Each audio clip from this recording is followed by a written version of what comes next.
आज के वीडियो बहुत बहुत मोस्ट इंपॉर्टेंट क्वेश्चन के ऊपर है। क्वेश्चंस क्या है आपके सामने में है। एक है हमारा क्लेफ्ट लिप और एक है क्लेफ्ट पैलेट। होता यह है कि एक को हम जो है बीदर ओस्ट कहते हैं और एक को खंड तालु कहते हैं। ठीक है, अब ये दोनों प्रश्न में या तो अंतर भी पूछ लेगा या फिर जो है आपको दोनों के बारे में डिफिनीशन के साथ में जो है लॉन्ग क्वेश्चन 10 नंबर में पूछेगा। तो कहेगा कारण जटिलता बताएं और ऑपरेशन से पहले और ऑपरेशन के बाद देखभाल और साथ में माता पिता को क्या शिक्षा देंगे बताइए। तो ऐसे 10 नंबर में पूछेगा। ठीक है, अंतर अगर 5 नंबर वाला में देगा तो कहेगा बीदर ओस्ट और खंड तालु में क्या अंतर है बताइए। इसी प्रकार से देख लीजिए, इंग्लिश में है क्लेफ्ट लिप और क्लेफ्ट पैलेट। इसको जो है हम लोग को समझना है। पैलेट मतलब होता है तालु, लिप मतलब होता है आप लोग जानते हैं ओठ। ठीक है, तो यही है। चलिए हम इसको देखते हैं। माय डियर, आप लोग जानते हैं कि बच्चा जब जन्म लेता है तो कितना बच्चा को आप लोग देखते होइएगा कि उसका ओठ जो है कटा हुआ होता है या उसका जो अंदर तालु है ऊपर वाला वह कटा हुआ रहता है। तो यह एक जन्मजात रोग है। ठीक है, जो जन्म के समय से ही बच्चा में उपस्थित रहता है। अब होता यह है, सबसे पहले हमको दोनों के बारे में देखना है। तो पहले क्लिप्ट लिप, खंडोष्ट या बीदर ओष्ट इसको कहते हैं। ओष्ट मतलब क्या होता है? वही ओठ, ओठ लिप। ठीक है ना, ध्यान दीजिएगा। बीदर मतलब होता है कि कटा हुआ, समझ गए, खंड में बटा हुआ। देखिए, ऊपरी ओठ बनाने वाली मध्य एवं पार्श्व ऊतक के जुड़े होने के असफलता के कारण होठों में पाई जाने वाली दरार बीदर ओष्ठ कहलाती है। यह एक तरफ या दोनों तरफ हो सकता है। सबसे पहले आपको यह समझना है कि हमें बीदर ओष्ठ यानी कटा हुआ ओष्ठ या खंडोष्ठ के बारे में बताना है। सबसे पहले आप लोग जानते हैं कि हमारा यह जो है नाक का सेंटर है। ठीक है, नाक का सेंटर है और ओठ जो है यह कुछ इस प्रकार से ओठ है। तो मान गए ये बीच वाला है, तो बीच वाला पोर्शन ओठ का ये वाला हो गया नाक के सामने। अब ये जो खंड ओठ होता है या इधर भी कटा हो सकता है या इस साइड से भी कटा हो सकता है। ऊपरी ओठ में नीचा ओठ कटा होता है, कभी किसी का देखे हैं कि निचला ओठ कटा हो? नहीं होता है, ऊपर वाला ओठ में होता है। अब ऊपर वाला ओठ में या तो नाक के लेफ्ट साइड या नाक के लेफ्ट साइड वाला ओठ में भी हो सकता है, दोनों तरफ हो सकता है। ठीक है, ध्यान दीजिएगा। अब होता यह है कि जो ऊपर का ओठ होता है, और हम लोग जानते हैं कि हमारा शरीर में जो भी रचना होता है वह ऊतक के मिलकर जो है बनता है। तो हमारा जो ऊपर वाला जो ओठ होता है, ऊपर वाला जो बनाने वाला जो ओठ का जो ऊतक है, उस ऊतक के जुड़ने में असफलता होता है। और जुड़ने में असफलता होने से जो दरार होता है ओठ पर, वह जो है दिखाई देता है। क्यों? क्योंकि यह एक जन्मजात रोग है। यह जन्म से ही उपस्थित होता है और ऊपर वाले ओठ के मध्य भाग के दोनों तरफ वो जो है आपके ऊतक में जुड़ने के असफल होने के कारण यह दरार दिखाई देते हैं। ठीक है, जुड़ने का मतलब क्या है कि मान गए टिश्यू मिल कर जो है सब चीज़ को बनाता है, एक शेप देता है। तो जो ऊतक नहीं मिल पाया जिसके कारण दरार रह गया, वही हमारा जो है क्या होता है? खंडोष्ठ होता है। वही हमारा जो है खंडोष्ठ या क्लेफ्ट लिप होता है। चीज़ों को समझ रहे हैं ना? चलिए, यह एक तरफ ओठ का या दोनों तरफ हो सकता है, ध्यान देना है। ठीक है, अब हम लिप के बारे में समझ गए। अब हम जो है समझेंगे खंड तालु क्लेफ्ट पैलेट के बारे में। ठीक है, देखिए, तालु बनाने वाली ऊतक के जुड़ने की असफलता को बीदर तालु क्लेफ्ट पैलेट कहते हैं। जाहिर सी बातें हैं, वहाँ पे था कि ओठ के बनाने वाले ऊतक, ठीक है ना, ओठ के बनाने वाले ऊतक, ऊपरी ओठ के बनाने वाले ऊतक के जुड़ने में असफलता होने के कारण जो है उसमें दरार दिखाई देता है और वही दरार जो है क्लेफ्ट पैलेट और क्लेफ्ट लिप या क्लेफ्ट जो है खंडोष्ठ कहलाता है। और यह जो है कब होता है? यह जन्मजात रोग है, जन्म से ही उपस्थित होता है। ठीक है, उसी प्रकार से क्लेफ्ट पैलेट भी है, खंड तालु भी है। यह भी जन्मजात रोग है। यह जन्म से ही उपस्थित होता है बच्चे में। और ऊपर के जो मुंह के जो अंदर ऊपरी जो रूफ वाला है, मतलब जो तालु वाला एरिया है, उसके ऊतक के जुड़ने में असफलता होने के कारण बीदर ओष्ठ जो है आपके हो जाते हैं। ठीक है, ये बीदर तालु हो जाते हैं। यह केवल मृदु तालु, सॉफ्ट पैलेट, कठोर तालु तथा मैक्सिकला हड्डी तक फैली दरार के रूप में हो सकती है। यह भी मध्य रेखा के दाईं ओर या बाईं ओर हो सकता है। यह भी एक तरफ या दोनों तरफ हो सकता है। अब आप लोग को यहाँ पे समझिएगा, क्लेफ्ट पैलेट जो बता रहा है कि है तो यह तालु के जुड़ने में असफलता होने के कारण ही होता है। बट होता यह है कि जैसे मृदु तालु हो गया, सॉफ्ट पैलेट हो गया, ठीक है, मृदु तालु समझ गए, कठोर तालु और मैक्सिकला हड्डी, यह तीनों जगहों तक जो है यहीं तक यह फैला हो सकता है। यह मध्य रेखा जो होता है, मध्य रेखा के इस साइड भी और या इस साइड भी हो सकता है तालु में, ठीक है ना, क्योंकि तालु में भी तो जो है बीच में मध्य रेखा है ना, तो उस उसके यह दाईं ओर या बाईं ओर भी जो है हो सकता है, यह दोनों तरफ भी हो सकता है। ठीक है, मतलब जिस प्रकार से ऊपर वाला है उस प्रकार से नीचे वाला भी है, बस अंतर यह है कि वो ओठ का कटना है और यह तालू का कटना है। समझ रहे हैं चीज़ों को? चलिए, अब बस इसमें तालू वाला में ये याद रखना है कि यह केवल मृदु तालू, कठोर तालू, मृदु मतलब क्या कि सॉफ्ट तालू, हार्ड जो है मृदु, कठोर और मैक्सिकला हड्डी तक फैली दरार के रूप में हो सकता है। ठीक है, जो दरार होगा वह इसके जो है यहाँ तक फैला हो सकता है। समझ रहे हैं चीज़ों को? चलिए, दोनों समझा दिए। अब इसके कारण क्या हो सकते हैं, तो आप लोग को पता होना चाहिए कि आप लोग जो कंजेंटल डिसऑर्डर में जो सूची आप लोग देखे थे और वहाँ पे कारण भी देखे थे जन्मजात रोग होने का, वही कारण को आप यहाँ भी लिख दीजिएगा तो आपका सही हो जाएगा। वो याद किए हैं जन्मजात रोग के कारण, अगर याद किए हैं तो उसको यहाँ पे आप इंक्लूड कर दीजिए, सही हो जाएगा। ठीक है, लेकिन फिर भी बता देते हैं। पहला ये कारण हो सकता है कि कोई क्रोमोसोमल डिसऑर्डर हो, मतलब अनुवांशिक कारण हो। ठीक है, अनुवांशिक कोई कारण हो सकता है। दूसरा है जो फीटल है उसके विकास में असफल होना, जैसे जो तालू का निर्माण हो रहा हो या वो जो है ऊपरी वाला ओठ के निर्माण हो रहा हो, तो उस समय विकास जो है उसका अवरुद्ध हो गया हो या विकास असफल हो गया हो होठ के जुड़ने में, तालू के जुड़ने में, तो असफल होने से वही दरार जो है वहाँ पे रह गया होगा। तो यह भ्रूणीय विकास की असफलता है। गुणसूत्रीय असमानता, वही क्रोमोसोमल एबनॉर्मेलिटी, हेरिडेटरी अनुवांशिक रोग या फिर भ्रूण के विकास में असफलता। मुख्य कारण यही 3 होता है, क्योंकि जन्मजात रोग में तो ज़्यादा रोग होता नहीं है। अब अगर संक्रमण वगैरह रहता तो उसमें संक्रमण वगैरह माता के द्वारा हो सकता था भ्रूण को, लेकिन यहाँ पे तो संक्रमण ही है नहीं, ये तो ऑटोमेटिक विकास के अवरुद्ध होने के कारण ऐसा हो जाता है। समझ गए? ज़्यादातर मामले में अब फिगर के भी माध्यम से आप लोग देख ही लीजिए। जैसे देखिए, अगर बच्चा को कितना को सिर्फ तालू कटा रहेगा तो इस प्रकार से देख लीजिए, सिर्फ तालू में दरार रहेगा, होठ में उतना पता नहीं चलेगा। ठीक है, हल्का फल्का होठ में पता चलेगा, लेकिन अगर तालू कटा रहेगा तो उससे जो है अंदर ऊपर छत वाला जो तालू कहते हैं वह में दरार रहेगा। ठीक है, अगर बच्चा को लिप सहित अगर होठ काटा होगा, अंदर तालू भी काटा होगा, तो इस प्रकार से बच्चा को जो है देखने को मिलता है। देख सकते हैं अंदर से ऊपर तालू सहित, ऊपर ओठ सहित काटा हुआ है, तो यह हो जाता है opening in mouth, lip and रूप ऑफ माउथ। मतलब इसमें रिप और मतलब ओठ और तालू दोनों एक साथ जो है दरार पड़ा हुआ है, इसीलिए ओठ से लेके अंदर ऊपर तालू तक दरार दिख रहा है। तो ये जो होता है यह दोनों एक साथ होने के सिचुएशन होते हैं जहाँ पे तालू से लेकर ओठ तक जो है दरार पड़े रहते हैं। ठीक है, और एक कंडीशन होता है जहाँ पे सिर्फ और सिर्फ अंदर तालू ही कटा रहेगा, और एक कंडीशन एक होता है कि सिर्फ और सिर्फ जहाँ पे ओठ ही कटा हो सकता है। ठीक है, तो तीनों कंडीशन आता है।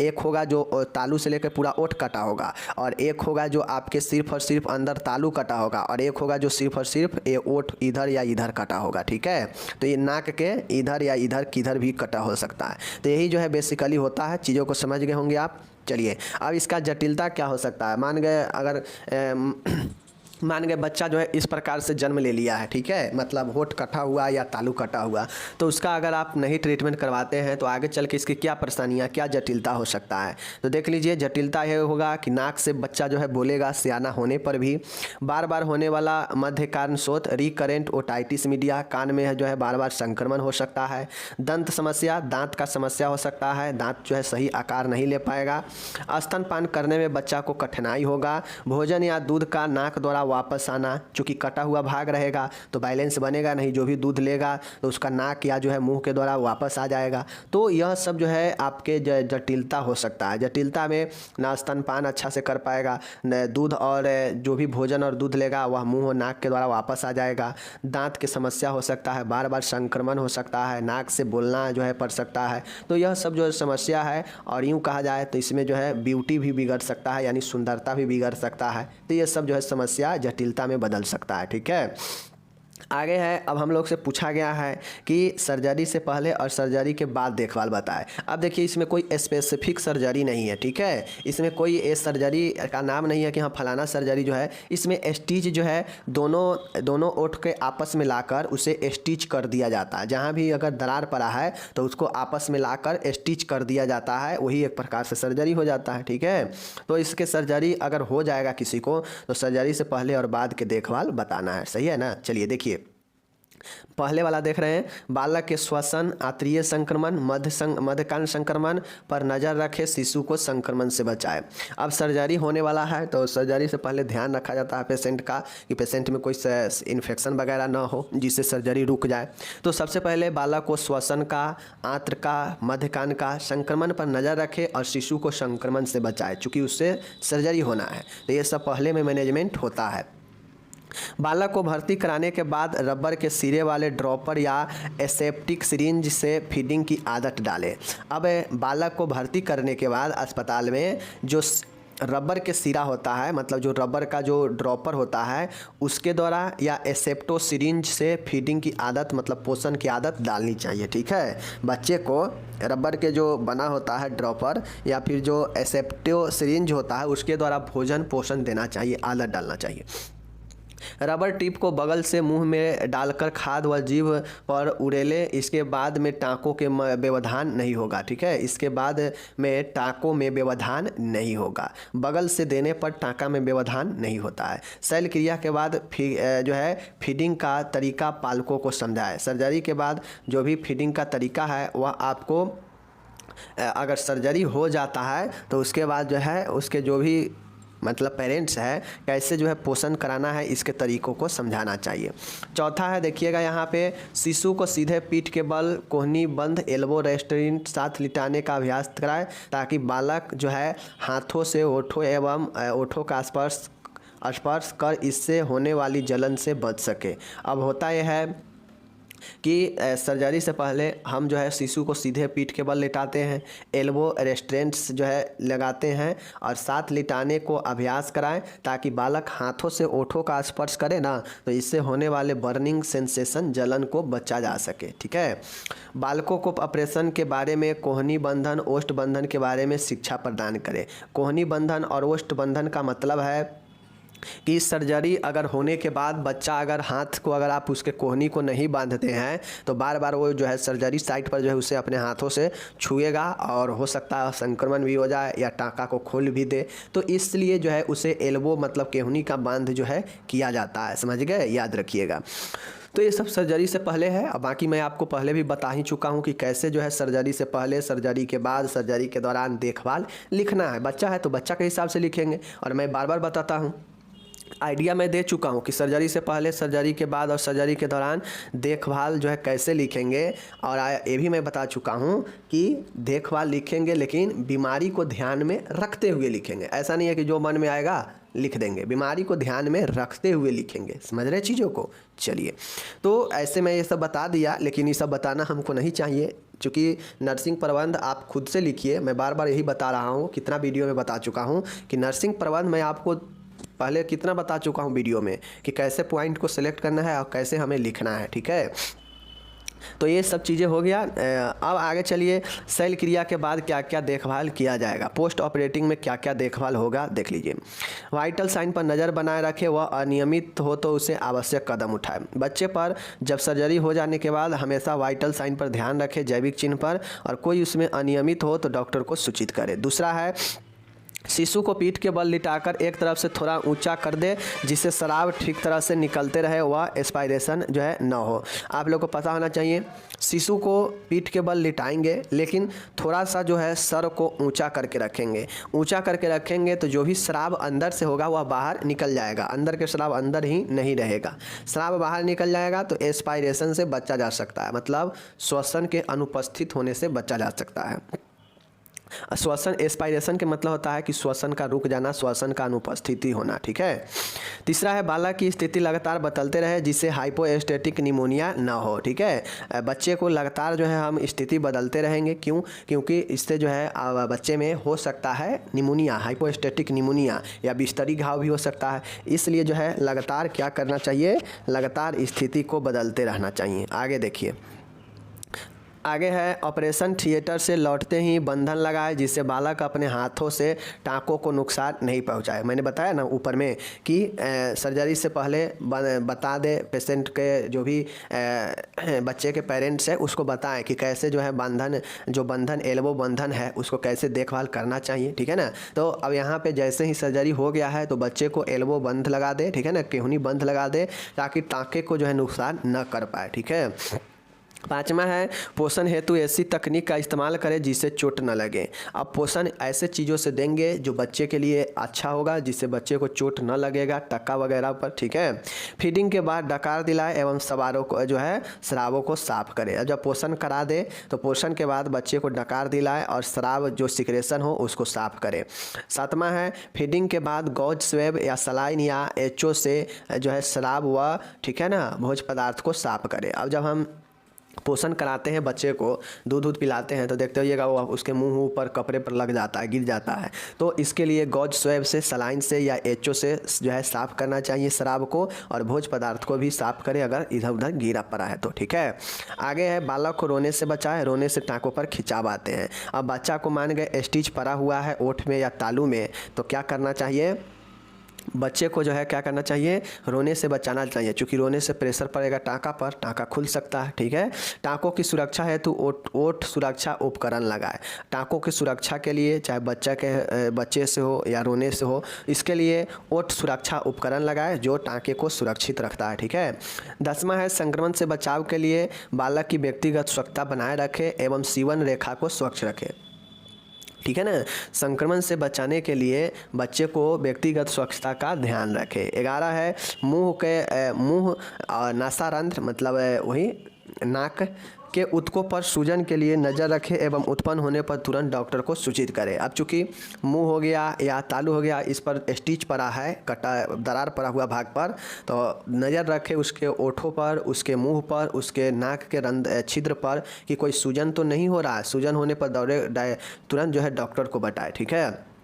12 है बालक के श्वसन क्रिया पर नज़र रखें, मतलब जो भी श्वसन कर रहा है उस पर नज़र रखें। शैल क्रिया के पहले 48 घंटे में बालक को जो है ठीक है ना श्वसन अवरोध हो सकता है, अतः लैरिंजोस्कोप एवं एंडोट्रेकियल ट्यूब सदैव तैयार रखें।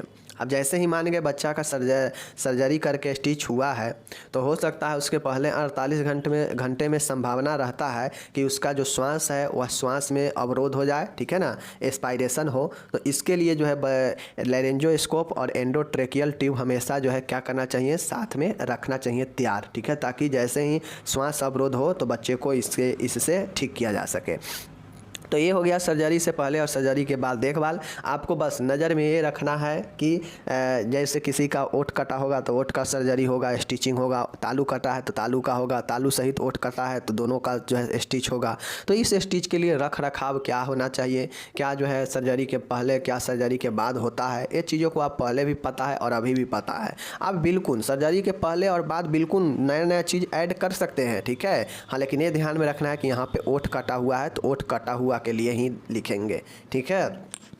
चलिए आगे हम लोग चलते हैं। अब माता पिता और पालकों को मतलब सीधा कहा जाए पेरेंट्स को क्या शिक्षा दिया जाएगा, जिस बच्चे का ओठ कटा हुआ है, तालू कटा हुआ हो तो उसके माँ बाप को क्या शिक्षा देंगे। चलिए देखिए, शिक्षा में माँ बाप को शैल क्रिया की बाद की समान देखभाल व फीडिंग के बारे में समझाना चाहिए। माँ बाप को जो है क्या करना चाहिए, शैल क्रिया के बाद के जो देखभाल होता है उसमें फीडिंग कैसे करना है, देखभाल कैसे करना है, इसको जो है समझाना चाहिए और प्रश्नों को जो है इनके अच्छे से उत्तर देना चाहिए, ठीक है। यदि बालक को बिदर तालू भी है, मतलब ओष्ठ से सहित तालू भी कटा है, तो ड्रॉपर से दूध पिलाते रहें व तालू में चिपकने वाले पदार्थ जैसे टॉफ़ी आदि ना खिलाएं। अगर बच्चा का बिदर तालू है, मतलब तालू भी कटा हुआ है, तो इसके लिए बच्चे को तालू में कोई ऐसा पदार्थ ना दे कि तालू में सटे, लगातार दूध का फीडिंग देते रहें, जैसे टॉफ़ी वगैरह नहीं खिलाएंगे, ठीक है। आगे है माय डियर, तीसरा है बालक को पुनः जांच व टाँके हटाने के लिए अस्पताल कब लाना है, उसकी तिथि व समय के बारे में बताएं। अब आपको शिक्षा के माध्यम से आपको ये उनके पेरेंट्स को बताना होगा कि कितने दिन में टाँका कटेगा और आपको कब आना है, इस चीज़ों को जो है बताना चाहिए। ठीक है, तो कुछ इस तरीक़ा से और सारे जो है आप इंक्लूड कर सकते हैं शिक्षा में, तो इसके लिए आप स्वतंत्र हैं। ठीक है, अब यहाँ पे बीदर ओस्ट और बीदर तालु खंड तालु आपका हो गया समाप्त। बस इसमें कुछ नहीं था, बस लिखना था ये दोनों होता क्या है, कारण क्या है, कारण भी कोई ज़्यादा खास है नहीं, और जटिलता लिखना था। और इसके बाद नर्सिंग प्रबंध, सर्जरी से पहले सर्जरी के बाद, जो कि आप पहले भी देखें, यहाँ भी वही लिखना था मरीज की सिचुएशन के हिसाब से। और उसके बाद हमें शिक्षा देना है। शिक्षा में मैंने 3 पॉइंट बताया, बाकी के आप 7-8 पॉइंट और लिखिएगा। शिक्षा कैसे दीजिएगा, किसी बच्चे का ओट कटा है, टालू कटा है, तो उसके माँ बाप को क्या क्या चीज़ के बारे में बताएंगे, ये चीज़ को लिखिएगा। ठीक है, चलिए, ये हो गया प्रश्न यहाँ पे आपका समाप्त। आगे यहाँ पे इंग्लिश टोटल दिया गया है। जो भी माय डियर इंग्लिश में पढ़ने वाले हैं, आपको इंग्लिश में जो है इसको पढ़ना है। टोटल चीज़ें इंग्लिश में यहाँ पे दे दिया गया है। ठीक है, टेंशन लेने की बात नहीं है। चलिए आगे चलते हम लोग, आगे प्रश्न में है। आगे प्रश्न मेरा आता है डायफ्रेमेटिक हर्निया क्या है। माय डियर, यह क्वेश्चन पूछा गया है एग्जाम में कि डायफ्रेमेटिक अथवा हाइटस हर्निया किसे कहते हैं, इसके लक्षण, निदान तथा नर्सिंग प्रबंध को लिखिए। क्वेश्चन आपसे एग्जाम में पूछेगा 10 नंबर में या 5 नंबर में कि हाइटस हर्निया के बारे में बताएं। हाइटस हर्निया एक हर्निया का प्रकार है, और हर्निया का मतलब होता है माय डियर, मैं आपको बता दूं, हर्निया का मतलब होता है कि शरीर के आंतरिक अंग जो अपने गुहा में मौजूद है, उस गुहा से निकलकर किसी दूसरे गुहा में प्रवेश कर जाता है, और जिसके कारण वहाँ पे जो है स्वेलिंग दिखता है, सूजन दिखता है और उभार दिख जाता है, तो ही जो है हर्निया हो जाता है। एज फॉर एग्जांपल मानिए कि एब्डोमिनल कैविटी है, थोरेटिक कैविटी है, बहुत सारे कैविटी है। तो मान गए हमारा एब्डोमिनल कैविटी में सब ऑर्गेन अलग अलग है, तो मान गए एब्डोमिनल कैविटी के ऑर्गेन अपने कैविटी से निकलकर दूसरे कैविटी यानी थोरेटिक कैविटी में अगर प्रवेश कर जाता है, तो वही डायफ्रेमेटिक हर्निया कहलाता है। समझ गए, हर्निया का मतलब ही होता है, आप देखते होइएगा शरीर में कहीं भी जो है सूजन पेट उट के आसपास जो है, ज़्यादातर छाती के आसपास से सूजन उभार के रूप में निकला रहता है, यह हर्निया रहता है। तो ये क्या रहता है, तो नॉर्मली यह जो होता यह है कि मान गए जैसे हमारा आंत है, ठीक है, हमारा आंत है। अब मान गए यह आंत जो है क्या होता है कि अगर किसी को नाभि के आसपास अगर सूजन है, हर्निया है, तो उसे अम्बिलिकल हर्निया कहते हैं। ठीक है, अम्बिलिकल नाभि हर्निया। तो ये होता है कि शरीर उदर गुहा के कोई अंग जो है अम्बिलिकल के पास चला जाता है। ठीक है, और वहाँ पे चूँकि जाहिर सी बात है कि हमारा ऑर्गेन सब अपने अपने कैविटी में शिफ्ट है, स्थित है। यही कारण है कि हम कितना भी हिल डोल लेते हैं तो इधर से उधर नहीं होता है। लेकिन मान गया किसी कारण से अगर ऑर्गेन अपने कैविटी से निकल कर किसी दूसरे जगह पर चला जाता है, तो दूसरे जगह पर जाएगा तो वहाँ पहले ऑलरेडी पहले से एक ऑर्गेन मौजूद है ही, और वहाँ पे यह दूसरा ऑर्गेन चला जाएगा तो वहाँ पे उभार दिखेगा ही दिखेगा, और वही जो है क्या होता है, हर्निया होता है। ठीक है, तो यही हाइटस हर्निया या डायफ्रेमेटिक हर्निया पूछ रहा है। इसके लक्षण, निदान और नर्सिंग प्रबंध बताना है। चलिए देखते हैं डायफ्रेमेटिक हर्निया होता क्या है। इंग्लिश देख लीजिए, डायफ्रेगमेटिक। ठीक है, डायफ्रेमेटिक हर्निया यह एक जन्मजात विकार है। आपको सबसे पहले समझना पड़ेगा कि हर्निया में जो डायफ्रेमेटिक हर्निया होता है यह एक कॉन्जेंटल डिसऑर्डर है, जन्मजात विकार है। ठीक है, जिसमें उदरीय अंग, मैंने पहले ही बताया, एब्डोमिनल ऑर्गेन्स उदरीय अंग डायफ्राम में विकार के फलस्वरूप वक्ष गुहा में प्रवेश या प्रलंबन, प्रोट्रसन, ठीक है ना, प्रोट्रसन होता है। जैसे डायफ्राम किसी का कमज़ोर हो गया हो, डायफ्राम किसी का जो है शिथिल हो गया हो, डायफ्राम कमज़ोर हो गया हो, चूँकि डायफ्राम मसल्स के बना होता है, और हम लोग जानते हैं डायफ्राम किसको अलग करता है, ऊपर वाले थोरेटिक गुहा को, वक्ष गुहा को नीचे वाले उदरीय गुहा से अलग करता है। और कुछ इसी प्रकार से डायफ्राम होता है जो श्वसन की क्रिया में भी अहम भूमिका निभाता है। ठीक है, फेफड़ा को सपोर्ट करता है। तो ये डायफ्राम कमज़ोर हो जाता है, किसी कारण से इसमें कोई क्षति पहुंच जाता है, तो ये जो इधर जो उदर एब्डोमिनल ऑर्गेन है, उदर गुहा है, यह अब उदर गुहा में क्या है, हमारा आंत है, पेट है, लीवर है, अग्नाशय है, ये सब जो है हमारा उदर गुहा में ही है। तो उदर गुहा के कोई अंग, चाहे आंत हो चाहे पेट हो, इसका कोई भाग जो है इस थोरेटिक कैविटी में प्रवेश कर जाता है, तो इसी के कारण जो है इसे डायफ्रेमेटिक हर्निया कहते हैं। ठीक है, मतलब इधर वाला भाग, एब्डोमिनल वाला भाग, छाती वाला भाग में प्रवेश करने लगता है तो यही जो है डायफ्रामेटिक हर्निया कहता है। और डायफ्रामेटिक क्यों कहा गया है? क्योंकि यह डायफ्राम में क्षति होने से होता है, या डायफ्राम में वीकनेस, कमजोरी, डायफ्राम मसल्स में प्रॉब्लम, क्षति होने से डायफ्राम कमज़ोर रहता है, जिससे यह एब्डोमिनल कैविटी के ऑर्गेन को नीचे नहीं ढक पाता है और इसको आर पार करके ऊपर चला जाता है। ठीक है, यही होता है। तो यह एक जन्मजात विकार है जिसमें उदरीय अंग मतलब पेट वाला अंग डायफ्राम में प्रॉब्लम, डायफ्राम में समस्या होने के फलस्वरूप वक्ष गुहा में प्रवेश कर जाता है या प्रलंब होता है। यही डायफ्रामेटिक हर्निया होता है। किसी अंग के लूप अथवा ऊतक का किसी असमान खुले भाग में प्रतिक्षेपण हर्निया कहलाता है। वही चीज़ें है कि किसी भी अंग, ठीक है, किसी भी अंग ऊतक जो है किसी दूसरे खुले जगहों पर जाकर प्रवेश कर जाता है तो उसे प्रतिक्षेपण हर्निया वही कहलाता है। ठीक है, आगे देखिए, डायफ्राम की मजबूत मांसपेशियां उदरीय अंगों को वक्ष गुहा में जाने से रोकती है, यद्यपि असमान भ्रूण विकास होने से हर्निया होता है। अब होता है कि हमारा डायफ्राम अगर मजबूत होता है तो यही डायफ्राम अलग करता है वक्ष गुहा को एब्डोमिनल गुहा मतलब उदरीय गुहा से। अगर डायफ्राम हमारा सही है, मजबूत है तो इस पार के ऑर्गेन को इधर नहीं जाने देता है, ठीक है ना, इधर से इधर नहीं जाने देता है, समझ रहे हैं। लेकिन अगर हमारा डायफ्राम कमज़ोर हो जाता है तो डायफ्राम कमज़ोर होने के साथ में ही क्या होता है कि जो उदरीय अंग है यह वक्ष गुहा में प्रवेश कर जाता है, और जब प्रवेश कर जाता है तो इधर वाला अंग इधर चल जाएगा तो यहाँ पे उभार आइए ना जाएगा, सूजन आइए जाएगा, तो यही जो है डायफ्रामेटिक हर्निया कहलाता है। ठीक है, चलिए लक्षण देखिए। अब मानिए पेट का ऑर्गेन अगर छाती में चला जाए तो क्या लक्षण होगा? तो गहरी श्वसन संकट, सबसे पहले रिस्पायरेटरी डिस्ट्रेस होगा। क्यों? क्योंकि वहाँ पे लंग्स है, हार्ट है, तो वहाँ पे जाके उधर वाला ऑर्गेन जाके समा जाए तो हार्ट को और फेफड़ा को प्रेशर करेगा ही करेगा, उसको जगह कम मिलेगा श्वसन के लिए। तो क्या होगा? टेकीपेनिया होगा, मतलब तेज़ी से श्वसन हो सकता है, श्वसन कष्ट हो सकता है, देह नीला पड़ सकता है श्वसन की कमी से। तो श्वसन से संबंधित जो है समस्या उत्पन्न हो सकता है, पहला लक्षण। नेक्स्ट लक्षण है प्रभावित वक्ष में अंतः श्वसन के साथ फैलाव नहीं होता है, श्वसन आवाज़ कम आती है। अब चूँकि पेट वाला ऑर्गन छाती में चला गया है, जहाँ पे फेफड़ा है, हार्ट है, ये सब है, तो वहाँ पे चला जाएगा तो फेफड़ा और हार्ट के लिए जगह कम मिलेगा, श्वसन कम कर पाएगा, तो श्वसन के कष्ट होगा ही, श्वसन अंदर ही अंदर जो है नहीं हो पाएगा उतना। ठीक है, पेट जो है छोटा व नौकाकार हो जाएगा। क्यों? क्योंकि पेट के ऑर्गन तो ऊपर चला गया है तो पेट तो सिकुड़ ही नहीं जाएगा, तो पेट छोटा व नौकाकार हो जाएगा, जबकि वक्ष तुलनात्मक रूप से बड़ा हो जाएगा। वक्ष बड़ा क्यों हो जाएगा? क्योंकि पेट वाला भी ऑर्गन ऊपर वक्ष में ही चला जाएगा तो बड़ा हो ही जाएगा। अब आगे है देखिएगा, वक्ष में आंतों की कर्माकुंचन गतियाँ सुनाई देगी। अब हम लोग जानते हैं कि आंतों में पेरिस्टालिलेटिक जो है मूवमेंट होता है, ठीक है, पेरिस्टाल्टिक मूवमेंट होता है आंतों में। तो यह आंत जो हमारा पेट के गुहा में होता है वह छाती के गुहा में चला जाएगा, तो इसका जो कर्माकुंचन गति है वो कहाँ सुनाई देगा? अब वो छाती में अब देगा, क्योंकि छाती में अब चला गया है डायफ्राम को पार करते हुए।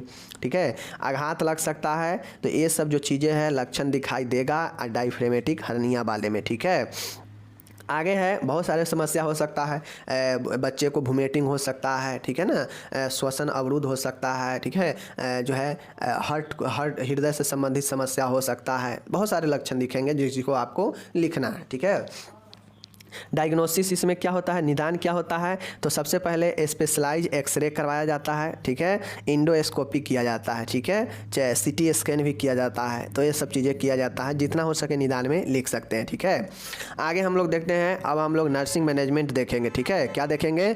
नर्सिंग मैनेजमेंट देखेंगे। नर्सिंग मैनेजमेंट में शिशु को श्वसन प्रदान करने के लिए तुरंत रिससिटेशन की ज़रूरत होती है। इसके लिए बालक को ऐसी फाउलर पोजीशन, सिर ऊंचा, प्रभावित प्रसव की तरफ करवट लेता है जिससे स्वस्थ फेफड़े प्रभावित न हो।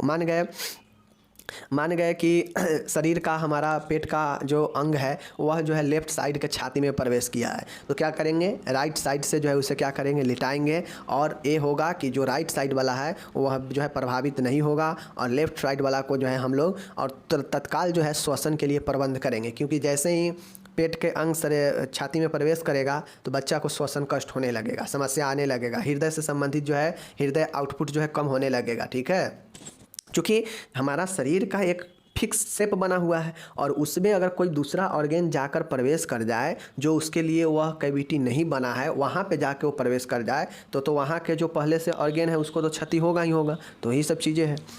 पहले हम श्वसन के लिए बच्चा को तुरंत जो है मदद करेंगे। दूसरा है शांत रखने की कोशिश करनी चाहिए बच्चों को। श्वसन मार्ग को सक्शन द्वारा साफ करें तथा धनात्मक दबाव पॉजिटिव प्रेशर रिस्पायरेशन प्रदान करें। श्वसन जो मार्ग है उसको साफ करेंगे सक्शन करके और जो है हम लोग उससे श्वसन प्रदान करेंगे, ठीक है। चौथा है आमाशयी पदार्थों का दबाव कम करने हेतु नोजोगैस्ट्रिक ट्यूब से आमाशयी पदार्थों का बहिर्गमन करते हैं।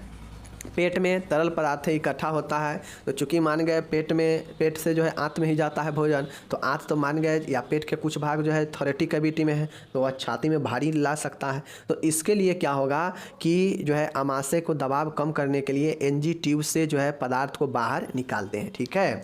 तो देखिए लक्षण में ये डायफ्रेगमेटिक हर्निया के लक्षण में बहुत सारे चीज़ हो सकता है। छाती भारी होना, छाती में दर्द होना, जी मचलना, ठीक है, ये सब भी जो है लक्षण होंगे, तो ये सब लिखिएगा, समझ गए। पांचवा है डॉक्टर के निर्देशानुसार पोषण एवं औषधि आईवी मार्ग से देंगे। शिशु की आपातकालीन शल्य क्रिया हेतु तैयार की जाती है। अब ऐसा समस्या आने पर एक ही उपाय होता है कि अगर बच्चा को जल्दी से जल्दी अगर प्रॉब्लम से ना निकाला जाए, उससे जो है सर्जरी करके ठीक ना किया जाए तो पेशेंट बच्चा को ज़्यादा दिक्कत दे सकता है। तो इसलिए आपातकालीन सर्जरी के द्वारा जो है बच्चे को जो ऑर्गेन पेट वाला छाती में चला जाता है उसको छाती से निकाल कर पेट में शिफ्ट किया जाता है, समझ गए, सही किया जाता है। तो यही हमारा कुछ डायफ्रेगमेटिक हर्निया है। देखिए आप अगर बीमारी को समझ गए ना, तो बीमारी से संबंधित और क्या क्या जो है लक्षण हो सकते हैं, ये सारे चीज़ को आप जो है लिख सकते हैं। कारण क्या हो सकते हैं वो भी लिख सकते हैं। मेन चीज़ होता है कि अच्छे से आप बीमारी के बारे में समझ रहे हैं कि नहीं, कि ये बीमारी होता क्या है। मिलेंगे हम अगले वीडियो में, आप अपना ख्याल रखिएगा, धन्यवाद।